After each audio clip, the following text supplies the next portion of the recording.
Hello everyone, मैं हूं शिवम द्विवेदी और आप देख रहे हैं अपना पसंदीदा चैनल ज्ञानोदय के गुरुजी। बच्चों, आज के इस वीडियो में हम लोग बात करने वाले हैं पूर्ण आंतरिक परावर्तन और साथ ही साथ क्रांतिक कोण की। आज के इस वीडियो में हम लोग बात करने वाले हैं कि पूर्ण आंतरिक परावर्तन क्या होता है और साथ ही साथ हम बात करेंगे कि क्रांतिक कोण किसे कहते हैं, और हम बात करेंगे आभासी और वास्तविक गहराई। कोई भी एक जो वस्तु होती है उसकी आभासी गहराई क्या है, वास्तविक गहराई क्या है, और एग्जाम में इसके ऊपर बच्चों न्यूमेरिकल आता ही आता है। तो ये हम लोग आज अभी डिस्कस करेंगे और अगला वीडियो हमारा जो होगा वो हम लोग न्यूमेरिकल लेके आएंगे बच्चों। तो चलिए फिर आज के सेशन को शुरू करते हैं, क्योंकि गुरुजी हैं तो संभव है ना बच्चों। आज के सेशन को स्टार्ट करते हैं। सबसे पहले हम बात करेंगे पूर्ण आंतरिक परावर्तन और क्रांतिक कोण की। ये जो डिफिनेशन लिखी है ये आपको अभी ऐसे समझ में नहीं आएगी। हम लोग एक काम करते हैं कि इसका सबसे पहले चित्र जो है वो आपके सामने बना के दिखाते हैं और तब आपको बहुत सारी अच्छे से सारी चीज़ें समझ में आ जाएंगे। लेकिन एक चीज़ हेडिंग जरा रीड करना, ऊपर लिखा है पूर्ण आंतरिक परावर्तन। अभी तक आप लोगों ने ये सीखा था कि परावर्तन क्या होता है। आज आप देख रहे हैं कि पूर्ण आंतरिक परावर्तन ये क्या है और ये कैसे परावर्तन की घटना से अलग है। ये सारी चीज़ें आज के सेशन में हम लोग सीखने वाले हैं। तो चलिए फिर आज के सेशन को शुरू करते हैं। ये डिफिनेशन में आपको अभी यहाँ पे बहुत सारी चीज़ें बताऊंगा, लेकिन सबसे पहले हम लोग इसको ऐसे ही समझते हैं। मान लीजिए कि बच्चों ये कोई दो माध्यमों को डिवाइड करने वाली रेखा है और उसके बाद ये हमने इसको 3 बार ऐसे बना दिया बच्चों। अब यहाँ पे हमारे पास एक अभिलंब है इस तरीके से, ठीक है बच्चों। ये मान लीजिए कि ये हमारा क्या है, अभिलंब है। तो एक अभिलंब मान लीजिए हमने इस डायग्राम के लिए यहाँ पर बना दिया और यहाँ पर भी हमने एक अभिलंब बना दिया। अब एक प्रकाश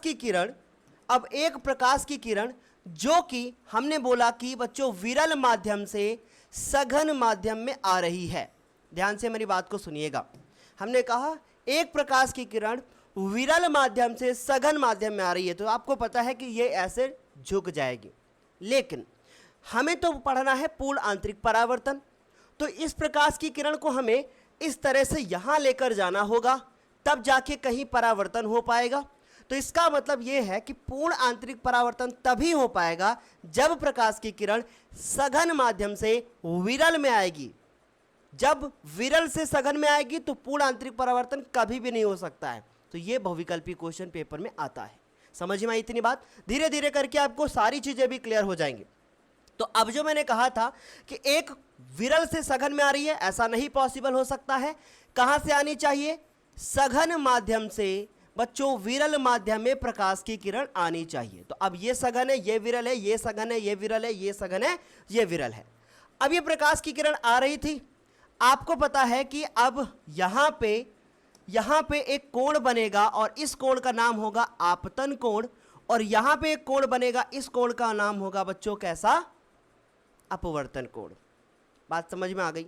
ठीक है। अब हम एक काम करते हैं, इस घटना को तो अपवर्तन ही कहते हैं, ठीक है।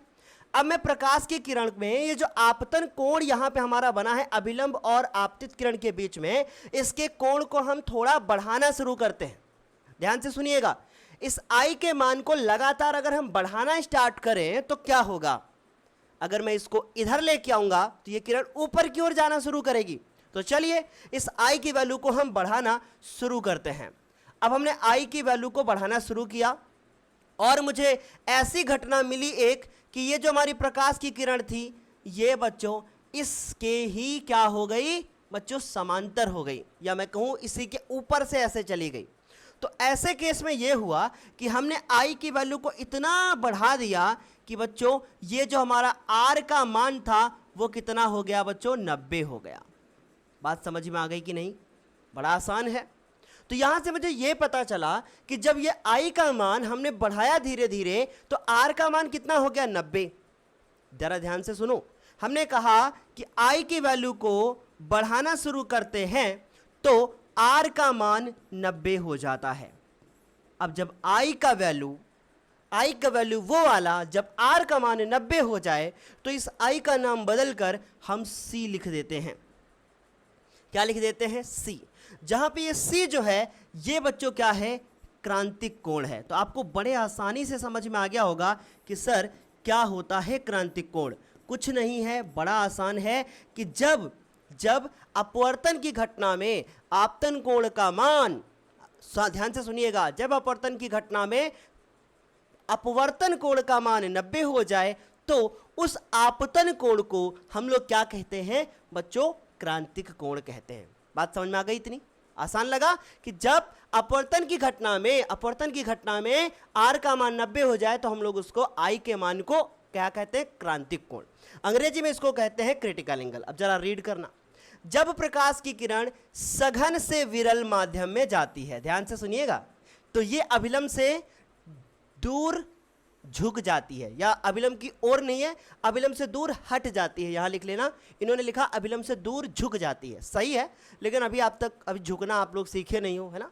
वो झुकता पुष्पा ही है, तो हम लोग क्या करेंगे? नहीं, वो भी नहीं झुकता, तो यहाँ पे दूर झुक जाती है, इसको लिख लेना दूर हट जाती है, ठीक है? झुक की जगह पे हट लिख लेना, दूर हो जाती है। और जैसे ही सघन माध्यम में आपतन कोण का मान बढ़ता है तो विरल माध्यम में अपवर्तन कोण का मान भी बढ़ जाता है।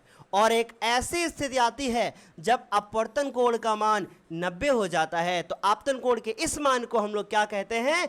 क्रांतिक कोण कहते हैं। और इसे हम लोग किससे लिखते हैं बच्चों? सी से। अब मन में होगा कि सर सी से ही क्यों लिखते हैं? क्योंकि ये हमारा होता है बच्चों क्या?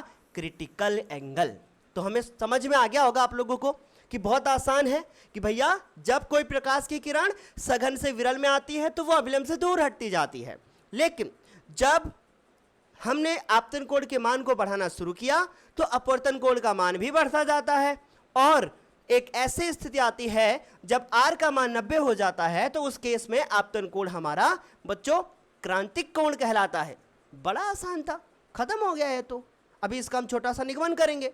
चलो आगे एक काम करते हैं, कुछ और समझते हैं। अब हम समझेंगे कि पूर्ण आंतरिक परावर्तन क्या होता है। समझो, अभी आई के मान को बढ़ाया था तो बच्चों सी हो गया था। अब एक काम करते हैं, हमारी आदत है कि खुरा पेंच करने की, खुरा पेंच समझते हो ना, हमेशा कुछ ना कुछ उल्टा सीधा करने की। तो हमने क्या किया यार, हमने सोचा अगर आई के मान को हम और बढ़ा दें तो कुछ और घटना हो जाएगी। तो उसने कहा अरे वाह, आई के मान को चलो बढ़ाना शुरू करते हैं। अब इन्होंने आई के मान को इतना बढ़ा दिया कि ये सी के मान से भी ज्यादा हो गया। भाई इतना था, ये सी कहलाया। भाई ध्यान से सुनिएगा, ये क्या कहलाया? आई बराबर क्या हो गया? सी हो गया। अब इसमें और वैल्यू बढ़ा दी, इसका मतलब आई का मान अब जो है वो सी से भी क्या हो गया? ज्यादा हो गया।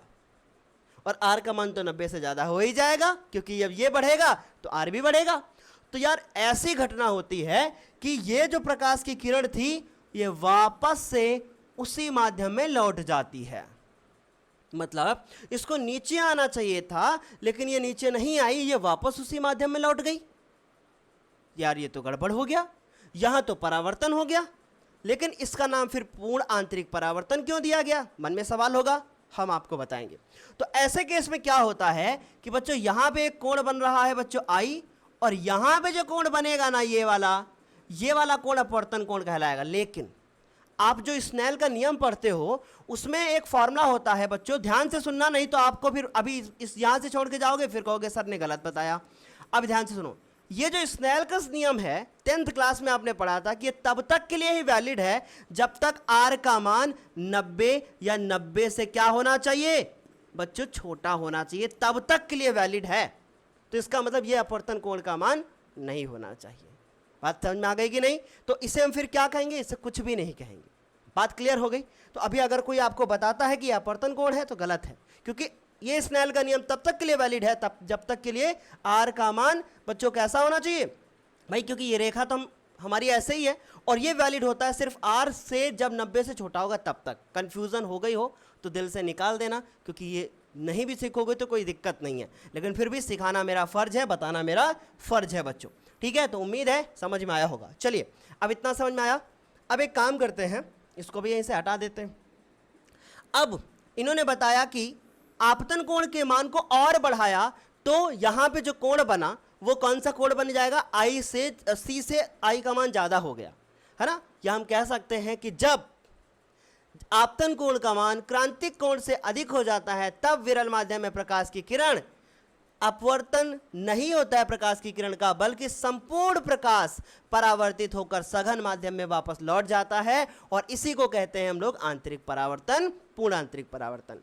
लेकिन आपके मन में एक फिर से सवाल आया होगा कि सर ये जो पूर्ण आंतरिक परावर्तन है ये कैसे अलग है परावर्तन से? तो जरा इसको ध्यान से समझते हैं।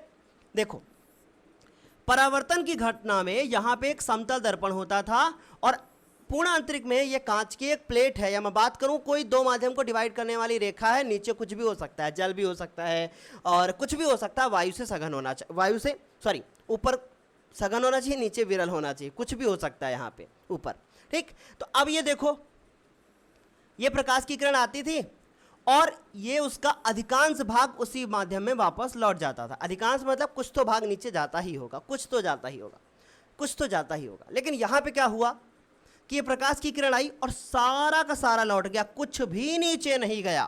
तो जो क्लास 10th में आपने पढ़ा था ना कि परावर्तन एक घटना है जिसमें आपतित प्रकाश की किरण किसी समतल दर्पण से टकराती है और उसका अधिकांश भाग उसी माध्यम में वापस लौट जाता है। तो एक बात बताएं, ये वाली प्रकाश की किरण ज़्यादा चमकती थी और ये वाली कम चमकती थी, क्योंकि कुछ भाग तो नीचे जाता ही था। लेकिन यहाँ ऐसा नहीं है, जितनी भी प्रकाश की किरण आएगी उतनी ही वापस उसी माध्यम में लौट जाएगी। इसलिए इसका नाम क्या हुआ? कंप्लीट, मतलब पूर्ण आंतरिक परावर्तन, टोटल इंटरनल रिफ्लेक्शन। समझ गए ये कैसे अलग है? ये बात क्लियर हो गई। चलो, अब इतना आप लोगों ने नोट कर लिया होगा, आई थिंक। ये डिफिनेशन भी समय से तुम लोग छाप ही लोगे, है ना। और जिसको समझना था वो समझ भी चुके हैं। अब मन में एक फिर से क्वेश्चन होगा आपके। क्या क्वेश्चन होगा हम आपको बताते हैं। आपके मन में एक क्वेश्चन होगा कि सर क्या क्या शर्त है पूर्ण आंतरिक परावर्तन होने की, है ना। तो सबसे पहले हम लिखते हैं कि भाई शर्त क्या है, पूर्ण आंतरिक परावर्तन की शर्त क्या है। पहली शर्त कि प्रकाश की किरण कैसे आनी चाहिए? सघन से विरल में आनी चाहिए। पहली शर्त है कि प्रकाश की किरण सघन माध्यम से विरल माध्यम में जानी चाहिए। तो हम यहां लिख देते हैं, आप शॉर्ट में लिख देते हैं, बाकी आप सब लिख लोगे कि प्रकाश की किरण सघन माध्यम से विरल माध्यम में जानी चाहिए।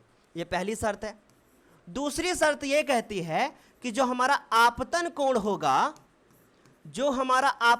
होगा उसका मान बड़ा होना चाहिए किससे? क्रांतिक कोण से।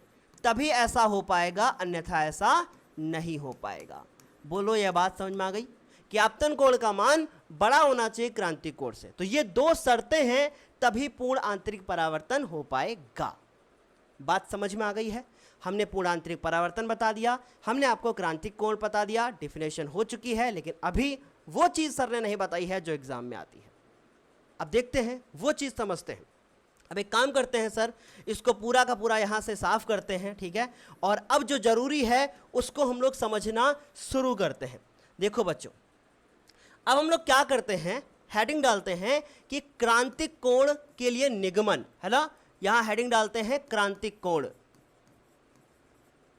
ये क्रांतिक कोण के लिए क्या करने वाले हैं बच्चों? निगमन करने वाले। वो तीनों चित्र बनाओगे आप, ठीक है, वो तीनों चित्र बनाओगे। तो हम लोग अभी क्रांतिक कोण समझना शुरू करते हैं। चलिए अब एक काम करते हैं, निगमन शुरू करते हैं। अब हमने आपको बताया था कि प्रकाश की किरण कौन से माध्यम में आनी चाहिए। ऊपर वाला माध्यम कैसा है? सघन। ऊपर वाला सघन है और नीचे वाला कैसा माध्यम है? विरल माध्यम है। मैंने मान लिया कि ऊपर वाला जो माध्यम है वो सघन है। सघन माध्यम को हम क्या कहते हैं बच्चों? क्या कहते हैं अंग्रेजी में? Denser medium. तो मैंने मान लिया कि ये डेंसर है। ये इंग्लिश में भी जानना थोड़ा जरूरी है आपके लिए। और नीचे वाला क्या हो गया? ये रेरर मीडियम है बच्चों, ठीक है। ऊपर वाला डेंसर है, नीचे वाला रेरर है। तो इसका मतलब है मैं कह सकता हूं कि सघन माध्यम के सापेक्ष विरल माध्यम का अपवर्तनांक, कह सकता हूं कि नहीं? तो मैं लिखूंगा कि सघन माध्यम के सापेक्ष विरल माध्यम का अपवर्तनांक, क्योंकि प्रकाश की किरण यहां से यहां जा रही है ना। तो आप एरो भी बना लेना पिछले वाले चित्रों में।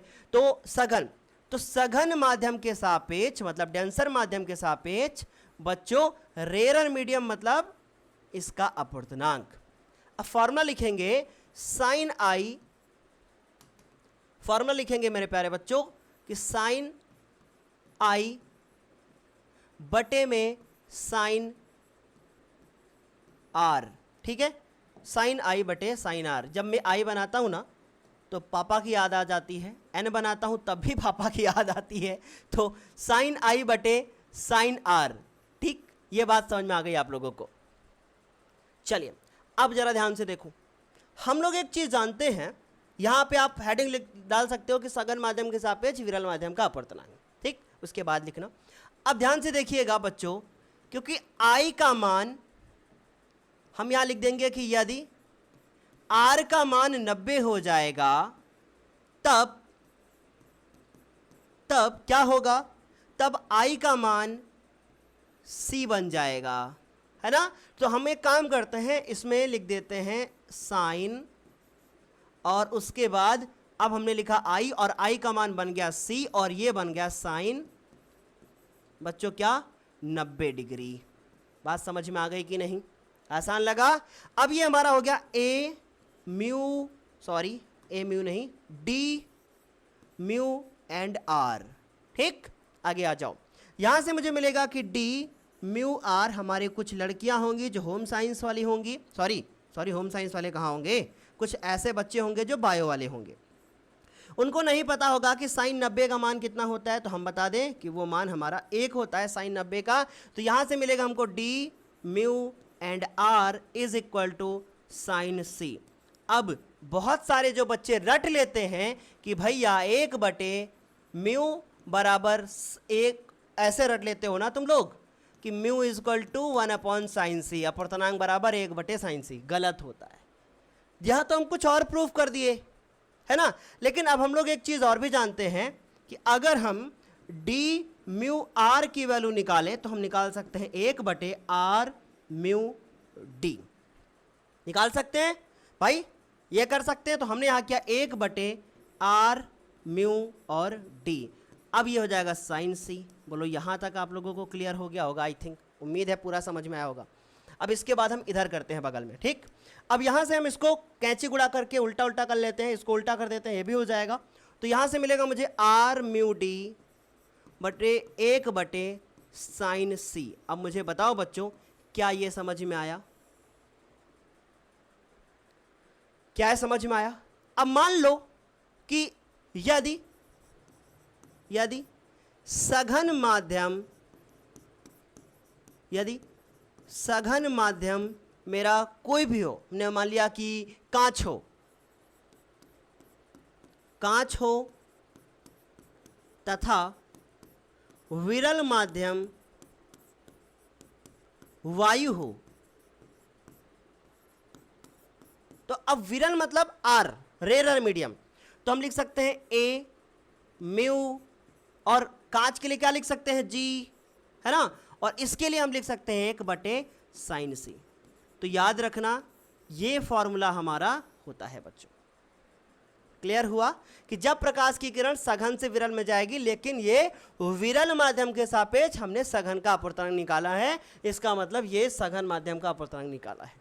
समझ गए। तो ये फॉर्मूला यहाँ, ये भी आप याद कर सकते हो, ये यहाँ तक वाला, फिर ये भी याद कर सकते हो, ये भी याद कर सकते हो। पर ये निगमन आपको आना चाहिए, बहुत आसान है। हमने स्नेल का नियम लगाया है ना, तो यहाँ आप लिख सकते हो स्नेल के नियम से। बोलो यहाँ तक तो हमें नहीं लगता कि आप लोगों को 1% कोई भी समस्या होगी, बड़ी आसानी से सारी चीज़ें कवर हो गई होंगी। चलिए अब ये इतना कंप्लीट हो गया, कुछ करना नहीं है। स्नेल का नियम लगा के आई का वैल्यू सी लिखना है, आर का वैल्यू 90 लिखना है, पूरा करते हुए आना है। फिर उसके बाद उत्क्रमणिकता का सिद्धांत लगाना है, और उसके बाद ये पूरा का पूरा हमारा हल हो जाएगा। ठीक है, कोई दिक्कत नहीं बच्चों। चलिए अब एक काम करते हैं, ये हमने इतना तो बता दिया, अब हम कुछ आपको नोट बता देते हैं, है ना। कुछ हम आपको नोट बता देते हैं जिसको आप लोग लिख लीजिए। देखो कुछ नोट, हम लोग जानते हैं कि अभी जो हमने फॉर्मूला पढ़ा था वो क्या पढ़ा था बच्चों, कि ए म्यू, है ना, और या हम ऐसे कर सकते हैं कि विरल माध्यम के सापेक्ष सघन माध्यम का अपवर्तनांक, हमने फॉर्मूला पढ़ा 1/sin सी। हम इसी को लिख सकते हैं cosec सी, ये भी हम लोग लिख सकते हैं, है ना। हम लोग ये भी लिख सकते हैं, विरल मतलब रेयरर और ये मतलब डेंसर। ये फॉर्मूला भी लिखा जा सकता है ऐसे ही जैसे मैंने लिखा है। ठीक, बात क्लियर हो गई आप लोगों को, कुछ समस्या नहीं होगी। तो ये भी सही है, क्योंकि 1/sin को हम लोग cos x कहते हैं। ये काफ़ी इंपॉर्टेंट वाला नोट है, अक्सर जो है आपको कन्फ्यूज़न हो जाएगी जब आप इसको ऐसे करोगे तो। ठीक, कोई दिक्कत नहीं, हमने समझ लिया पूर्णांतरिक परावर्तन क्या होता है, हमने समझ लिया क्रांतिक कोण क्या होता है। अब हम लोग क्या बात करते हैं, दूसरे टॉपिक पे जाते हैं, और अब है हमारी वास्तविक गहराई और आभासी गहराई। आप लोग देखते होंगे, जैसे मान लो फॉर एग्जांपल ये ग्लास है, इस ग्लास में अगर पानी भर लें हम लोग, और पानी भरने के बाद ये सर अपना जो है पेन इसमें ऐसे डाल दें और साइड से इसको देखें तो ये उठा हुआ दिखाई देगा। कैसे उठा हुआ दिखाई देगा, चलिए हम इसको करके दिखाते हैं। अभी आपको हो सकता है कि दिखाई दे, ठीक, कोशिश कीजिएगा मेरा पेन ना खराब हो। ठीक, अब आप इसको देखो ऐसे, ठीक है, इसको देखो बेटा। अब इसको आप अगर ऐसे देखोगे तो बिल्कुल ठीक है। अब आप खुद ही देखो, इमेजिन करो, ये पीछे ब्लैक है, मैं अपना हाथ लगा देता हूँ ऐसे, ठीक है। अब देखो ये हल्का सा उठा हुआ दिखाई दे रहा, मुझे तो बिल्कुल उठा हुआ साफ साफ दिखाई दे रहा, बहुत अच्छा एग्जाम्पल है। ठीक, तो इस केस में क्या हुआ, आप लोग जरा ध्यान से देखो। इस केस में ये जो हमारी वास्तविक गहराई कुछ और थी और आभासी गहराई कुछ और थी, क्योंकि ये हमको उठा हुआ भी दिखाई दे रहा था, और साथ ही साथ ये बच्चों जो आप लोगों को ये दिखाई दे रहा था ना कि ऐसे दिखाई दे रहा था, ऐसे वो दिखाई दे रहा था कि अपवर्तन की वजह से। लेकिन ये उठ क्यों जाता है, क्या क्या होता है, वो सारी चीज़ें हम आपको बताएंगे। अब मान लो कि हमारे पास एक बर्तन है, ठीक है, कैसा बर्तन है हम आपको भी दिखाते हैं। ठीक, फॉर एग्जाम्पल हमारे पास मान लो ये एक इस तरीके से बर्तन है, ठीक, हमारे पास एक इस तरीके से बर्तन है, और इस बर्तन में हमारे पास क्या भरा हुआ है अंदर बेटा, पानी भरा हुआ है ऐसे। ठीक, अब आप समझ लो कि ये क्या भरा हुआ है, पानी। अच्छे से समझना क्योंकि काफ़ी ज़्यादा इम्पॉर्टेंट है। ठीक, ठीक है, ये अब देखो एक काम करते हैं, यहाँ पे हम एक अच्छी सी ऐसे मान लो ये सरफेस बना दिया कि भाई ये पानी के ऊपर की सरफेस है ताकि आपको दिक्कत ना हो। ठीक, अब क्या हुआ कि यहाँ पे हमारे पास मान लो नीचे कोई एक ये ऑब्जेक्ट यहाँ पे पानी में ऐसे है, ठीक, कोई वस्तु है पानी में। ठीक है, अब आपको पता है कि अगर पानी में इस तरीके से कोई वस्तु है तो इससे प्रकाश की किरणें जरूर चलेंगी। तो मान लीजिए कि इससे ये प्रकाश की किरण चली ऐसे, ऐसे प्रकाश की किरण चली। ठीक, अब ये जो प्रकाश की किरण ऐसे चलेगी तो आपको पता है कि यहाँ पे एक जो है अभिलंब होगा ऐसे, यहाँ पे एक अभिलंब होगा ऐसे, ऐसे एक इसको अभिलंब मिलेगा। अब तुम्हारे अकॉर्डिंग ये जो प्रकाश की किरण थी जिसको सर ने बनाया था ऐसे, ये क्या होनी चाहिए, ये अभिलंब से दूर हटनी चाहिए। तो ये अभिलंब से क्या हटेगी बेटा, ये दूर हटेगी। ठीक, ये अभिलंब से दूर हटेगी। ठीक है, एक प्रकाश की किरण ये कहाँ जाएगी भाई, आपने पढ़ रखा है कि अगर कोई हमारे पास ऐसे लेंस होता है, हम ये मुख्य अक्ष है, यहाँ वस्तु रखते हैं तो एक प्रकाश किरण समांतर चलती है और एक ऐसे चलती है। तो यहाँ से भी क्या होगा, एक प्रकाश की किरण ऐसे समांतर चलेगी। तो ये देखो एक प्रकाश की किरण जो है ऐसे समांतर चली गई। ठीक, इसको हम एक काम करते हैं ऊपर तक ले जाते हैं ऐसे। ठीक है, आ गई बात समझ में। अब हुआ क्या, इसमें एरो एरो बनाते हैं, ये ऊपर की ओर ऐसे जा रही है और ये भी क्या कर रही है, ऊपर की ओर जा रही है, और ये प्रकाश किरण ऐसे जा रही है। अब अच्छे से समझना मेरे प्यारे बच्चों। अब अगर मैं अपनी इस प्रकाश की किरण को, कौन सी प्रकाश की किरण को, ये वाली जो है, इसको अगर मैं इस तरीके से ऐसे बढ़ाना शुरू करूं तो यार ये इसको यहाँ पे काट के जाती है, ये इसको यहाँ पे काट के जाती है। बोलो यहाँ तक समझ में आया इतनी बात अच्छे से, ये इसको यहाँ पे काट के जाती है। इसका मतलब मैं अब बोल सकता हूँ कि देखो यहाँ पे एक कोण बनेगा कोई, और यहाँ पर भी एक कोण बनेगा, अच्छे से समझ लेना बेटा। ठीक, यहाँ पे भी एक कोण बनेगा, यहाँ पे भी एक कोण बनेगा। अब उसके बाद यहाँ पे एक कोण बनेगा ये वाला, और यहाँ पर भी एक कोण बनेगा ये वाला, ऐसे। ठीक, अच्छे से ये बात क्लियर समझने की कोशिश करो। अब मैंने मान लिया कि देखो यहाँ पे मैं इसको थोड़ा ना बड़ा कर देता हूँ। हाँ, मैंने इसका थोड़ा सा साइज बड़ा कर लिया है। देखो अभी ये अभिलंब है और ये अभिलंब के साथ यहाँ पे कोण बना रही है, और इस कोण को हम बोलेंगे क्या बच्चों, कौन सा कोण, आपतन कोण। इसको हम किससे लिखेंगे, आई से। ठीक, इसके बाद ये यहाँ पे कोण बना रहा है और इसको हम लिखेंगे कि भाई ये हमारा अपवर्तन कोण है जो कि है हमारा आर। बोलो यहाँ तक समझ में आ गया। अब एक काम करते हैं, इनका नाम देते हैं ए, ये हो गया हमारे पास बी, ठीक है, और ये मान लो हमारा पॉइंट हो गया सी, ये हो गया एम और ये हो गया एन, ठीक है बच्चों। और यहाँ पे हमने नाम दे दिया कि डी और इसके बाद यहाँ पे नाम दे दिया हमने ई। ठीक, इतनी बात समझ में आ गई। अब इसमें थ्योरी क्या लिखनी है कि जब कोई वस्तु सघन माध्यम में होती है, विरल माध्यम से देखने पर वो वस्तु हमें उठी हुई दिखाई देती है। उठी हुई मतलब ये जो वस्तु हमारी यहाँ पे थी, ये बच्चों यहाँ पे हमको दिखाई देगी, ऐसे इस तरीके से हमें दिखाई देगी उठी हुई, है ना। यह इसलिए होता है क्योंकि जब हम विरल माध्यम से देखते हैं तो प्रकाश की किरण उस वस्तु से उठी हुई वस्तु से आती हुई प्रतीत होती है। क्योंकि प्रकाश की किरण जब सघन माध्यम से विरल माध्यम में जाती है तो वो क्या होती है, अविलंब से दूर हट जाती है, जिसकी वजह से वो वस्तु हमें बच्चों कैसी दिखाई देती है, उठी हुई दिखाई देती है। ये थ्योरी आप लिख सकते हो, बाकी नोट्स आपका आ जाएगा, आप उससे लिख सकते हो।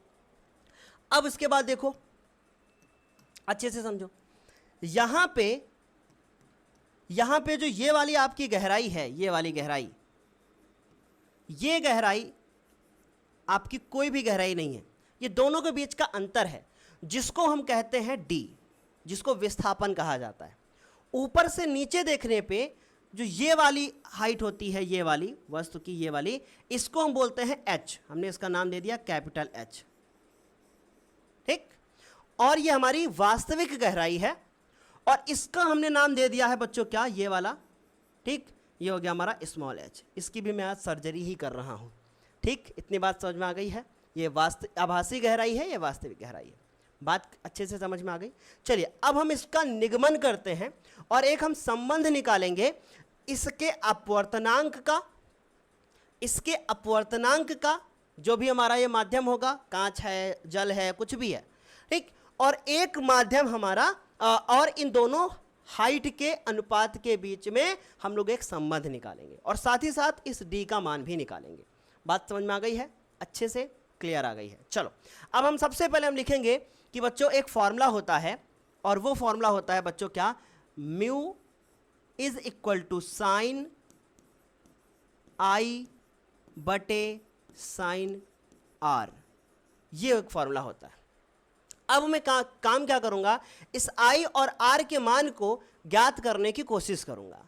इन दोनों को यहां से हटाने की कोशिश करूंगा और इनका मान मैं लेके आऊंगा इन हाइट के बराबर या किसी भी तरीके से रिलेशन लेके आऊंगा, ठीक। चलो अब एक काम करते हैं, ध्यान से आप देखो जरा ध्यान से। यहां पे एक त्रिभुज बन रहा है जो कि समकोण त्रिभुज है और उसका नाम है ए बी ई। ध्यान से देखिए, त्रिभुज ए बी ई है और अगर त्रिभुज ए बी ई को देखूं तो ये वाला जो कोण हमारा आई बन रहा है, ये वाला कोण आई की क्या है, बराबर है। कैसे बराबर है मैं आपको बिल्कुल बताऊंगा। अब देखो कोण एन बी ई, ध्यान से सुनिएगा बच्चों। अब यहां से हम लिखना शुरू करेंगे कि कोण एन बी ई, ये जो बराबर होगा, कोण एन बी ई बराबर होगा बी ई डी के, बी ई डी के बराबर होगा। क्यों बराबर होगा सर, वजह बताइए। देखो एक लाइन ये है, एक लाइन ये है, ये वाली, ये यहां से जा रहा है, तो ये समांतर लाइनों के बीच में एक लाइन है जो कि हमारी कैसी होती है बच्चों, ये जो हमारी लाइन कट करके जा रही है ना, ये लाइन हो गई। और ये वाला जो कोण बन गया है एकांतर, है ना, ये वाला कोण इसके क्या होता है, बराबर होता है। बात समझ में आ गई है, अच्छे से समझ में आ ही गया होगा आपको, ठीक। हाँ, तो ये जो हमारे कोण होते हैं, ये कौन से कोण होते हैं बच्चों, एकांतर कोण। हमने क्या किया, समझ गया ना इसको, चित्र को, इसे क्या कहते हैं बेटा, एकांतर कोण। चित्र चाहो तो बना लेना बगल में, तो आपके काम आएगा जो हमने बनाया था, ठीक। ये हमारे एकांतर कोण हो गए। तो इसका मतलब ये वाला जो वैल्यू है इस वाली वैल्यू के हो गया बराबर, ठीक। इतनी बात समझ में आ गई। चलो अब हम इसको निकालना शुरू करते हैं। इसको, ये वाला कोण कौन सा होगा ना। अब ध्यान से फिर से सुनो, हमने लिखा कि चूंकि कोण हमारा ये वाला निकालते हैं एम बी सी, है ना, कोण एम बी एंड सी, ये वाला कोण, और इसका नाम क्या है, बी डी ए या ए डी बी कर सकते हो, या बी डी ए। ये दोनों बराबर होंगे। इनको कोण को बोलते हैं हम लोग बच्चों संगत कोण। ठीक है, मुझे इनका नाम इंग्लिश में पता था, हिंदी में याद नहीं आ रहा था मुझे। ठीक है, अल्टरनेट एंगल और इसको कहते हैं करस्पॉन्डिंग एंगल। तो वही मैं देख रहा था कि भाई इनको हिंदी में क्या कहते हैं, दिमाग से निकल गया था बिल्कुल। तो इसको करस्पॉन्डिंग एंगल कहते हैं और ये हमारा संगत कोण होता है। चलो इसका भी चित्र बना के दिखा देते हैं आपको। मान लो देखो ये वाली रेखा और ये वाली रेखा आपस में ऐसे है ना, और ये देखो ये रेखा समांतर और ये समांतर, ये इसको ऐसे काट के जा रही है ऐसे। तो यहाँ पे जो कोण बनेगा, यहाँ पे जो कोण बनेगा, इनको हम लोग क्या बोलते थे, संगत कोण। समझ गए ना, कोई दिक्कत तो नहीं है ना, पढ़ा ही है आप लोगों ने, ऐसे ऐसे समांतर ऐसे ऐसे काट के जाएगा तो ये संगत हो गए। और उसके बाद ये वाले एकांतर हो जाते हैं, ये वाले एकांतर और ये वाले संगत। अच्छा, ये आपस में हो गए बराबर। बात समझ में आ गई इतनी? तो इनके मान भी हो गए और इसका मतलब है कि ये हमारा फिर क्या हो जाएगा, आर हो जाएगा। ठीक, चलिए अब एक काम करते हैं, इनको हम जरा नीचे खिसकाते हैं ऐसे। और अब समझिए NBE तो ये क्या है, I, तो इसका मान है I, तो ये भी क्या बन जाएगा बच्चों, BDE बराबर भी क्या बन जाएगा, I बन जाएगा। अच्छा, MBC इसका मान कितना है, R, और ये भी क्या बन जाएगा, BD, ये भी क्या बन जाएगा, R बन जाएगा। यहाँ तक तो कोई दिक्कत आपको होनी ही नहीं चाहिए।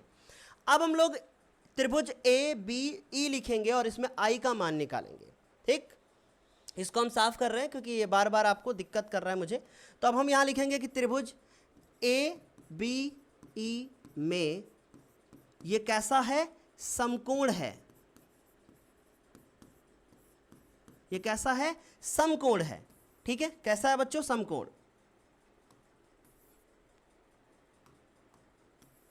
तो हमने यहां लिख दिया कि समकोण त्रिभुज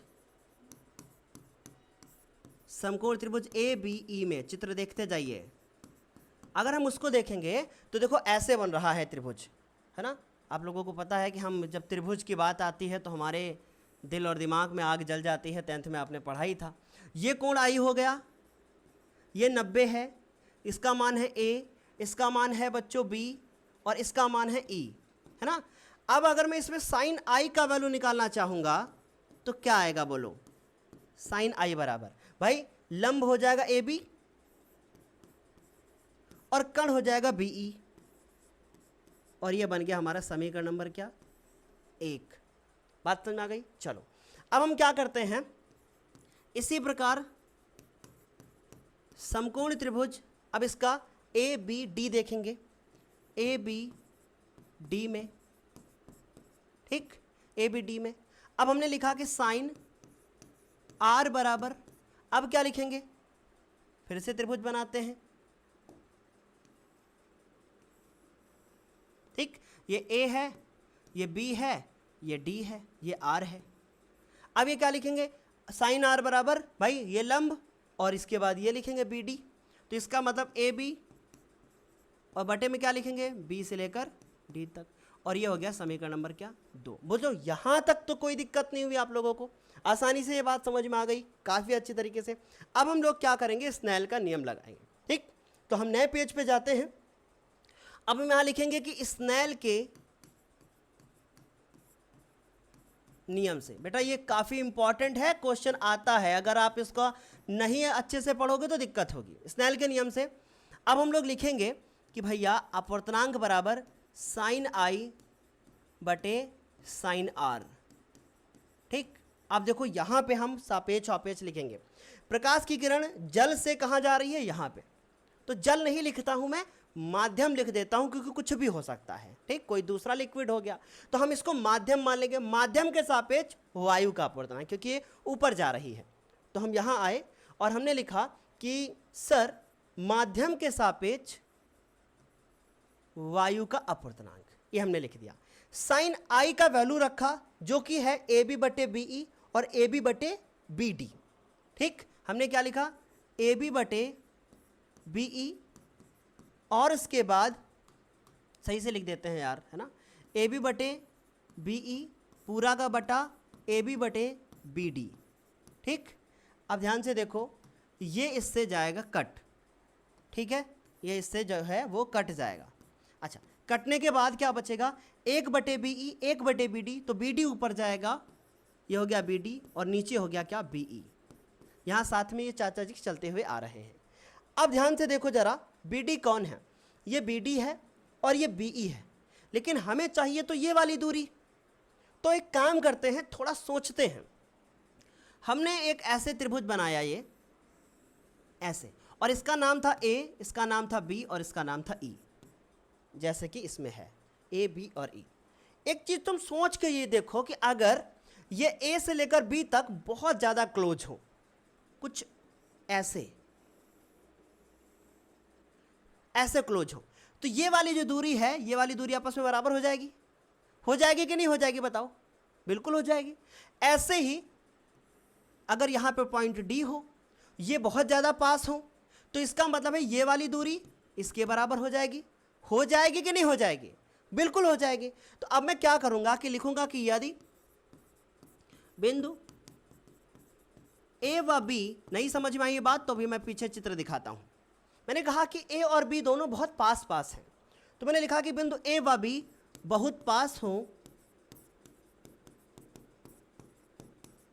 तब अगर ये बहुत ज़्यादा पास हैं तो मैं बिल्कुल कह सकता हूं कि जो AD होगा हमारा, A से लेकर D होगा, वो BD के बराबर होगा, और जो हमारा ये AE होगा वो BE के बराबर होगा। एक चीज़ यहाँ पे सर ने और भी गलत कर दिया, इसको BE करना चाहिए सर को, ठीक है?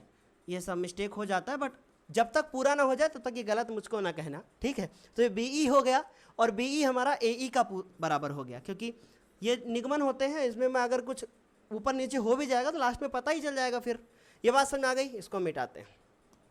तो अब हम कह सकते हैं कि अतः मेरा M/μA ये किसके बराबर होगा? ध्यान से देखो, ये BD का वैल्यू सर ने क्या लिखा है? AD, और इसके बाद ये AE है। ध्यान से समझिए, सर ने अभी क्या कर दिया, इसको दोबारा ऐसे कर दिया।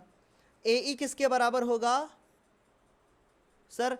A से लेकर E तक बराबर होगा E से लेकर B तक, है ना?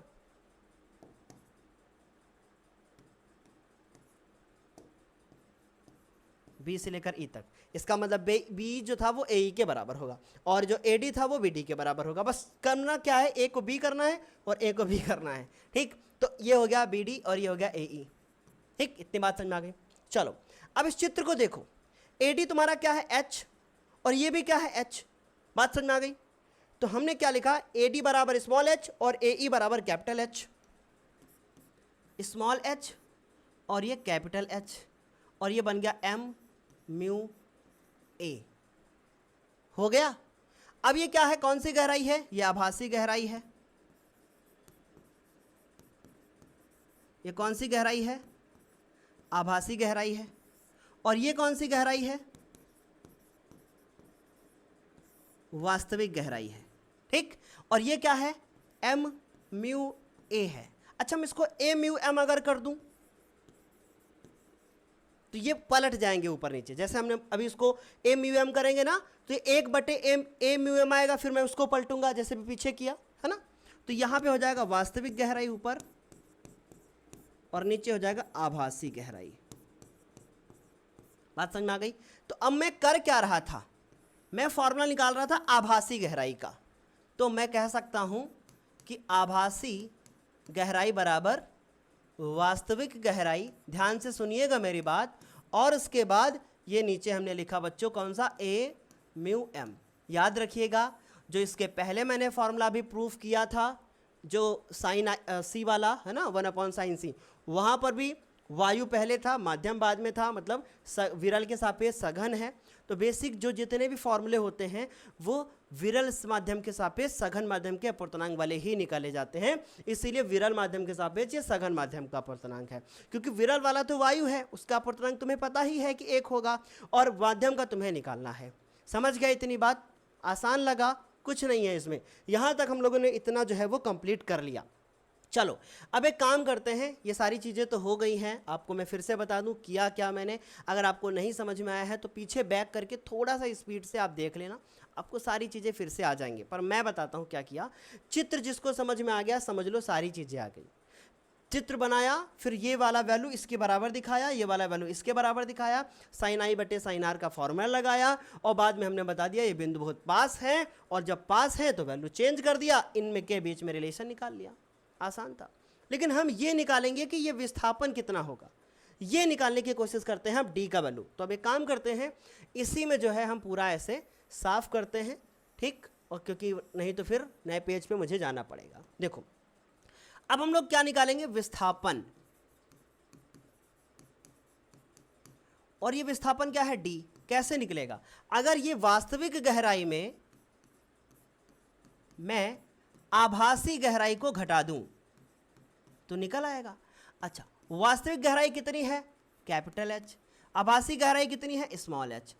अभी अभी मैं आभासी गहराई का फॉर्मूला निकाल चुका हूं, पीछे देखो, आभासी गहराई बराबर वास्तविक गहराई बटे ए म्यू एम।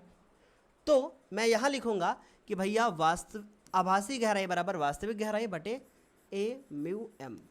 ठीक, अब एच को ऊपर से हमने ले लिया कॉमन, अंदर हमारे पास बचेगा 1 माइनस 1 बटे ए म्यू एम। ठीक है, ये मेरा बन गया विस्थापन डी।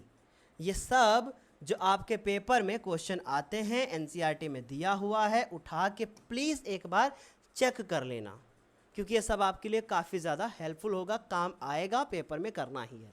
उम्मीद है कि आप लोगों को ये सेशन आज का मज़ेदार लगा होगा। अब मैं आपको बताऊं, कुछ थ्योरेटिकल टॉपिक है, उसके बाद हम पढ़ेंगे लेंस मेकर सूत्र। बच्चों मतलब जो फार्मूला है ना 5 नंबर का, वो आता है एग्ज़ाम में।